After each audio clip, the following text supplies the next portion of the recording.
Okay, once again the mall has become my Waterloo. I surrender. A wise choice. 15 super underrated Adult Swim shows. Adult Swim has cemented itself as among TV's most unusual and creative programming blocks since its inception in 2001. The crucial term used to describe these shows is experimental, since Mike Lazzo created the block to fulfill Cartoon Network's objective to attract older audiences. In the 20 years following its inception, this particular genre has housed some of the animation's most bizarre and mind-bending material. Apart from just that, Adult Swim has also been proven to be a home for a bevy of unusual live-action entertainment. Cartoon Network's gritty late-night block has historically been a favorite among teenagers and adults looking for anime, cartoons, and live-action adventures. Many hits like Rick and Morty, Family Guy, as well as Robot Chicken are among its broad and strong roster. However, this block has also seen a lot of programs come and leave throughout the years, often within a year or two. Despite the humor, innovation, and interest they provided, many of these shows were lost along the way and substituted with something new. Before we go into our explanation, we have a very small request. If you like our content, please support us by subscribing to our channel. This is a small click for you, but for us, it means a lot. Thank you. Let's begin. Get me out of this before I do something crazy. Like what? Like this! Harvey Birdman, Attorney at Law.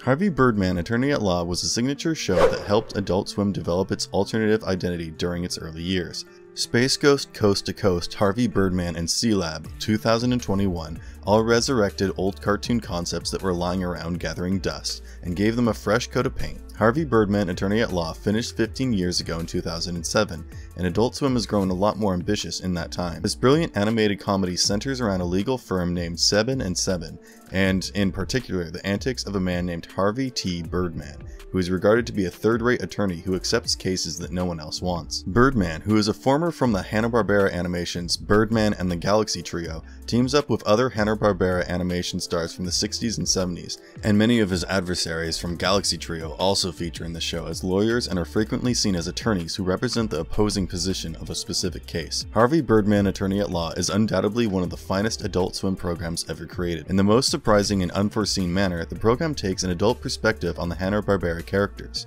The stories are excellently crafted and several portions of the program had us laughing out loud. The characters are engaging, the voice performers are excellent, and all of the elements in the show combine to make it an amusing and unique watch. The show grabs us in from the first episode, ban and custody battle, up until the very end. This show's peculiarity, eccentricity, and unusual genre of comedy, which are arguably some of its best qualities, make it a great all-time watch. Harvey Birdman, Attorney General, rushes about at breakneck speed, delivering a barrage of visual jokes that never let up. Much of this show seems to be a fever dream which constantly tries to confuse and disorient you. It's a lovely feeling that can't be found anyplace else on Adult Swim at present. Vengeance is mine, quoth Elvis. Then he shot that guy right in the freaking face. He was a drunk and a criminal. Sealab 2021. With a mix of explicit jokes and surrealist comedy, Sealab 2021, like its contemporaries, helped to create the early character of the Adult Swim block. It, like Space Ghost, as well as Harvey Birdman, made funny use of the classic Hanna-Barbera materials, in this instance, the one-season undersea adventure program, Sealab 2020. Matt Thompson and Adam Reed, the eventual creative geniuses behind Archer, would make their series debut with this series.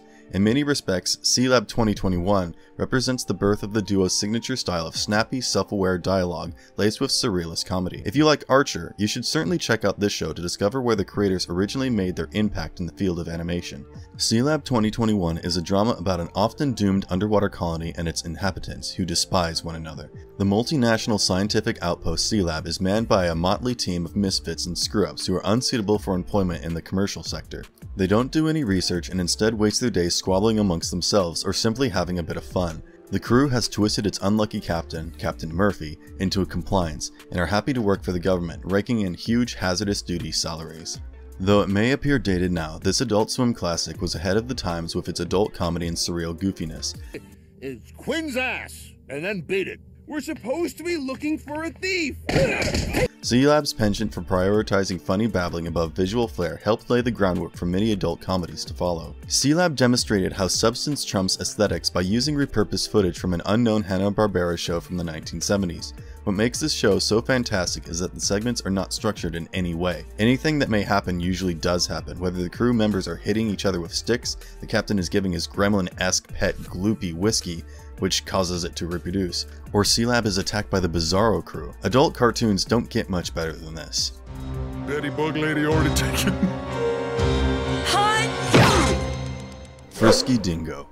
Adam Reed was in charge of some of the TV's most strange shows long before Archer reached the airwaves. He not only created Sealab 2021, which was one of the original Adult Swim series, but he also created Frisky Dingo. This brief program involved Killface, who was a villain, as well as Awesome X, a hero, both of whom were played by Reed himself. Killface is an albino humanoid who is about 7 feet tall and is always trying to destroy the planet with his ridiculous Annihilatrix contraption. Awesome X, or Millionaire Xander Cruz, Killface's antagonist with a propensity for outlandish gadgetry and over-the-top antics, is equally insane. Frisky Dingo is a show that is mainly based on ludicrous events that are frequently accented by extremely human responses. This aesthetic would be carried over to Reed's next big effort, Archer, which went on to make a few oblique connections to its strange predecessor. This program was devoid of any sense of realism, permitting it to essentially run wild. The comedy in this show is erratic and insane, frequently delightfully vulgar and shamelessly violent. Characters are frequently killed unexpectedly, and the storylines and speech are all high stream of consciousness. The program is so hilarious and constantly quotable that it will leave a mark in your memory. Cacao, boosh, and we can never go back to Arizona will soon become part of your everyday vocabulary. Frisky Dingo was a show that had a flair for mimicking action movies and Bond films, and drew inspiration for its concept and colorful ensemble from superhero movie tropes. Because the program only lasted 25 episodes, the fascinating adventures of these heroes appeared to contain a lot of potentials that wasn't entirely realized. With Marvel's cultural appeal at an all-time high, a revival of Frisky Dingo would seem very fitting. Don't forget our special sale on every bone broken chicken! Hurry! Go get him, Nathan. Metalocalypse. This adult series tells the story of Deathlock, the world's most prominent death metal band. The series is a satire of the heavy metal subculture. With so much black humor in the piece, the music is serious business. Most episodes contain music created by guitarist and creator Brendan Small, which is attributed to the band. The animation is frequently meticulously timed to the music, with the chord locations and fingering of the guitar strings depicted in detail.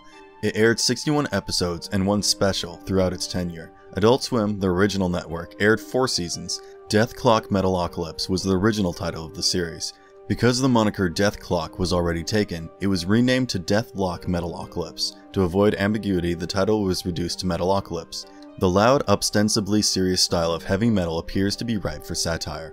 If you appreciate caustic and weird comedy and are a die-hard metal enthusiast, Metalocalypse is probably right up your alley. It's essentially all over the top heavy metal album covers brought to life, in the greatest manner imaginable. Throughout the 4-season course of the program, the band battles with rabid fans, murder attempts, and their very own idiocy. The show's parody of rock music adopts a Spinal Tap style, but it's laced with sinister images and a perverted style of humor to match. It's so immensely funny because it takes 5 extremely well-defined characters exemplifying traditional metal traits and makes them down to earth, easily approachable, and simply waiting to screw up badly in just about everything they do. No matter how good or ill-intentioned their non-metal actions are, they inevitably magnify the tragedy of everyday human experience. We're simply waiting to know what the death toll will be like when we sit and watch. Adult Swim has been mourning this musical spoof and the wacky shenanigans of Nathan Explosion as well as his crew since its unexpected conclusion in 2012. Seriously, can you carry me for a second? I'm not gonna carry you. Get your hands off me, Brak. Please, come on, Dad. I better go. No, come on, let's play catch. Home movies. Some animated programs use the medium to display otherworldly sights and concepts, while others take a more realistic approach.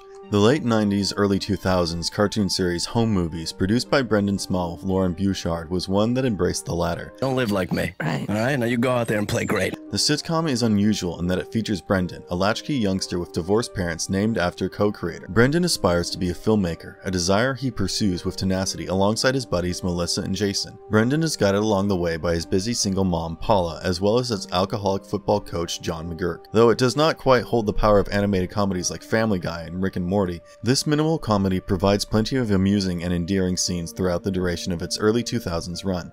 Home Movies stands apart from its interesting characters and distinct animation style reminiscent of Dr. Katz's Squiggle Vision. The use of spontaneous dialogue in the program gives it a laid-back atmosphere and hilarious unpredictability that others would go on to mimic in the future.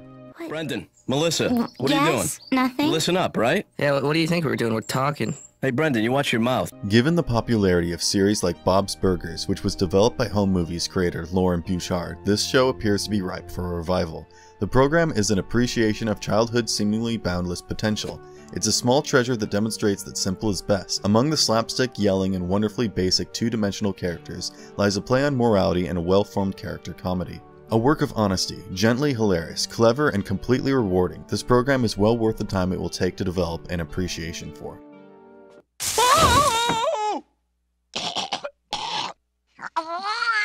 That darned cat! The Oblongs. Sometimes the premise of a program is so strange and ingeniously gonzo that it has to be seen to be appreciated. The first run of the Oblongs, like Mission Hill, would be brief, but it would make a new life on Adult Swim. The story follows the fictional Oblong family, an authentic nuclear family living in a poverty-ridden valley village. It is a witty comedy satire of society's evils and presents the unusual yet loving world of a strange yet caring household of have-nots who reside in a polluted valley and cannot seem to escape the class structure of the beautiful people who dwell up on the hill. The characters in the animated series were developed by novelist Angus Oblong. The family is dealing with severe physical abnormalities and mutations caused by the rich suburb Hills. This includes the dad, Bob Oblong, a man who was brought into the world without any limbs, and the conjoined twins Biff and Chip. The dialogue is full of keen, quirky wit. How long have those mice been living in your back fat? I don't know, but I call the white one Mitzi. The program does not rely on only gross-out jokes. Every episode has a few lines that make you laugh and tell you that the author's goals aren't only to push the envelope. Milo's, his friends, and most other characters' simple, rounded, and enjoyable character design, bright colors, and great vocal casting, and a general sense of innocence offset what surprises the program carries with effective contrast. This has all the markings of a fantastic cartoon. It's irreverent and humorous, and all the characters are designed so bizarrely that you can't help but chuckle even when they're not talking.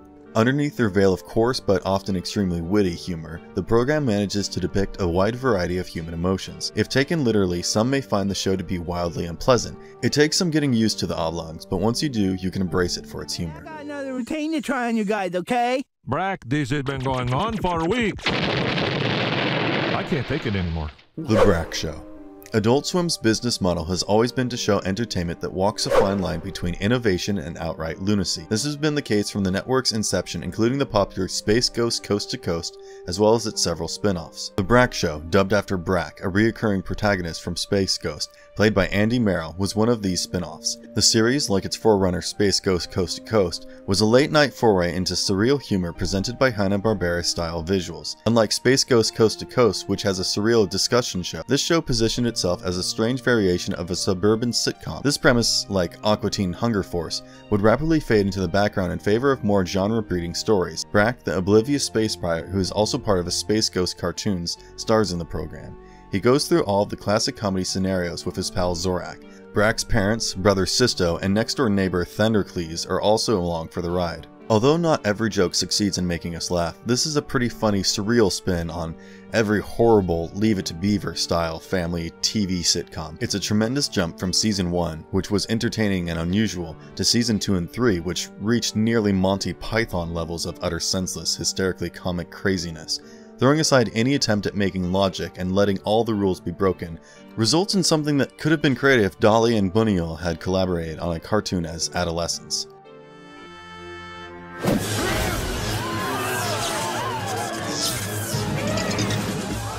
Mike Tyson Mysteries. Few would have imagined former boxing champion Mike Tyson as the Hanna-Barbera superhero he is in Mike Tyson Mysteries. However, after his Mike persona frees Bobby Fischer's brain from an IBM computer and lays bare a legion of business tycoon robots whose commander is voted out of authority by shareholders while crying out "The singularity, people!", Adult Swim's savvy becomes blessedly clear. Iron Mike's crew handles problems given to them by Carrier Pigeon in the quarter-hour cartoon series. Mike's adoptive Korean daughter Young-hee, the spirit of a Marquess of Queensberry, and a filthy, intoxicated pigeon dubbed Pigeon, who was once a man, make up the crack squad. Tyson, for his part, is not merely an addition to the series' humor, he is vital to it. He makes fun of his list by frequently mispronouncing phrases, including his doctor's name, while his character wears an outrageous tracksuit and cropped up with several half-baked yet sophisticated ideas. The show defies its silly premise by having a dramatically new mystery every week.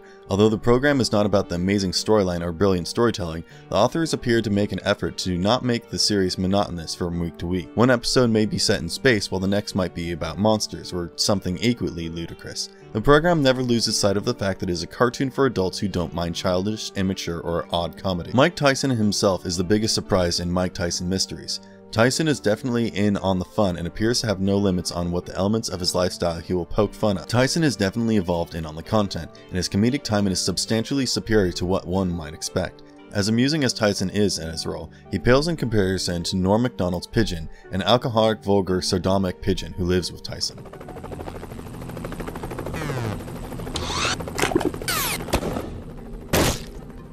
Superjail. Nowadays, it appears that most amusing and cartoonish animation productions are set in prisons.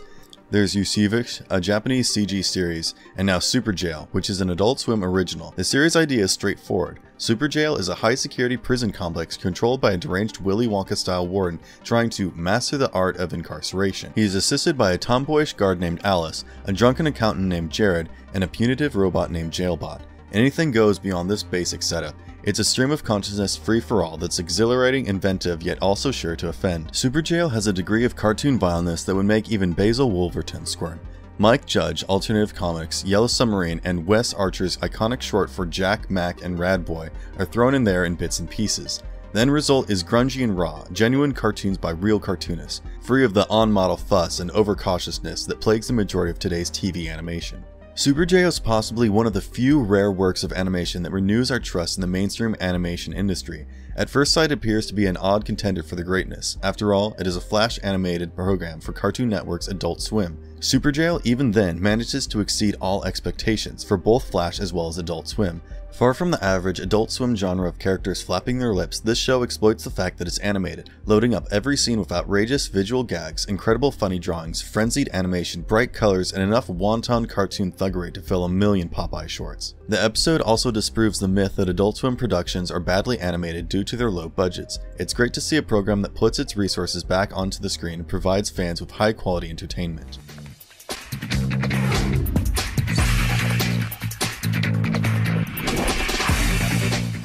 Stroker and Hoop.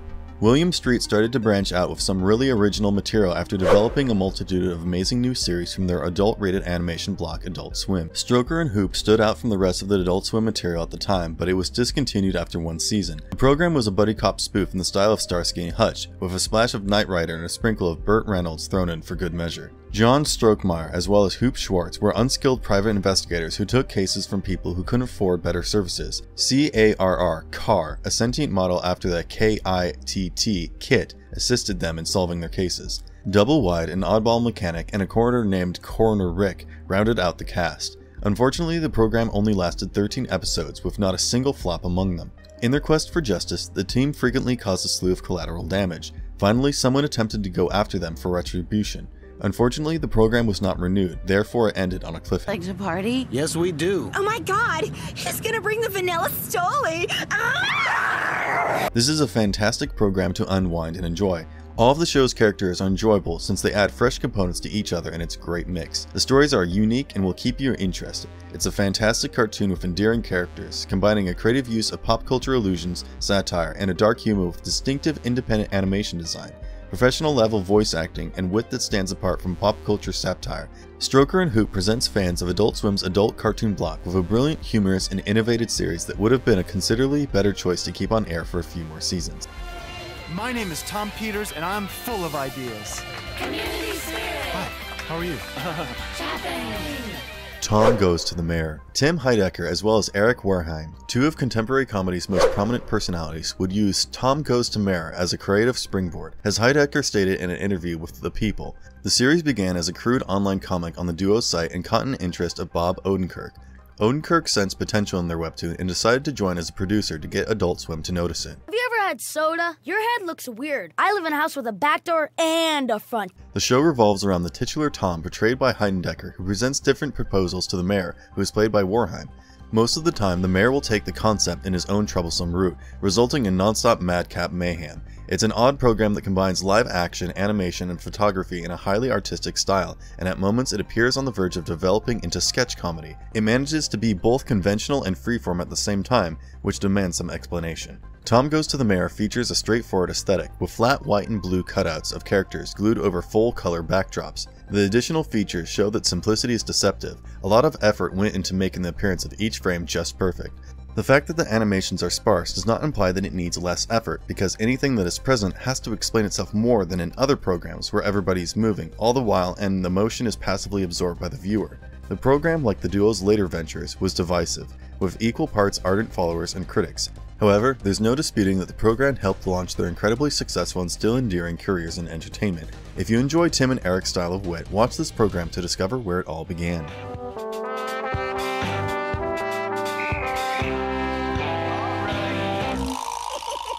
Mission Hill. Adult Swim has a history of resurrecting sitcoms that have been cancelled, most notably Family. The short-lived Mission Hill was another series whose cult reputation was cemented after running on the late-night schedule. Many people will find the show immediately appealing since it illustrates the frequently turbulent era that many younger folks go through after college. The sitcom, developed by Bill Oakley with Josh Weinstein, follows 24-year-old Andy French throughout his daily life. Andy's postgraduate lifestyle is thrown into a loop when his parents inform him that his younger brother Kevin wishes to live with him. Andy's loftmate Jim Kubak, a tall ginger with a penchant for all things electronic, is also present in the show. Mission Hill was a program about the problems of compromise set in an unknown city similar to the likes of Boston, San Francisco, or New York City.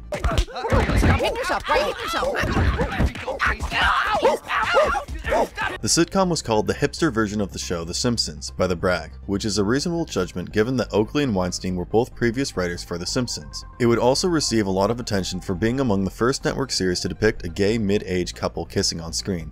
The sitcom was regrettably cancelled during its first run on the WB, but it found new life on Adult Swim. With its cryptic references, sometimes drug humor, and wonderfully basic and realistic narrative lines, the show's humor is simply fantastic because it caters to wayward young folks riffing on pop culture. The characters were personable and unique, with no bothersome cliches or stupid stereotypes. The jokes were brilliant and humorous, the voice acting was quite decent, and the music was very catchy.